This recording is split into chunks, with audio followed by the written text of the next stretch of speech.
Hello, and welcome to Hello Word, the podcast where we explore the English language one word at a time.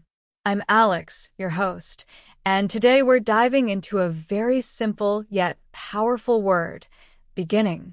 This word is an A1 level noun, which means it's great for those just starting their English language journey. So, what does beginning mean?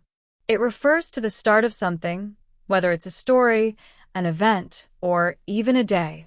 For example, the beginning of the movie was very exciting. It's a word we use often, so let's break it down a little more. Some great synonyms for beginning are start, origin, and commencement. You might say, she was there at the start of the project, or the origin of the idea is still a mystery. How about, the commencement of the festival was delayed by rain? These synonyms can help you vary your speech while keeping the same idea. On the flip side, let's look at some antonyms. Words like end, finish, and conclusion mean the opposite of beginning.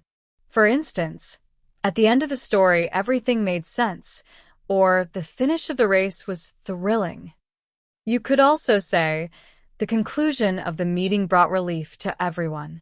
Now, let's think about how you might use beginning in your everyday life. Imagine you're talking about a new hobby. You could say, the beginning of learning to play the guitar can be tricky, but it gets easier. Or maybe you're telling a friend about a trip.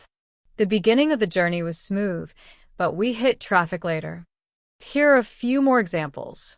At the beginning of the semester, everyone is full of energy. The beginning of the book grabbed my attention immediately. They've been friends since the very beginning of school.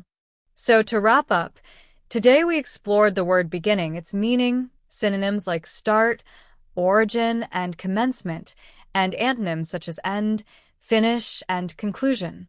I hope you've enjoyed learning with me today. If you're enjoying the show, make sure to subscribe and leave a review. Your support helps others find the podcast and keeps us going. Don't forget to share your own sentence using beginning in the comments. I'd love to see what you come up with. Thanks for listening, and I'll see you next time on Hello Word.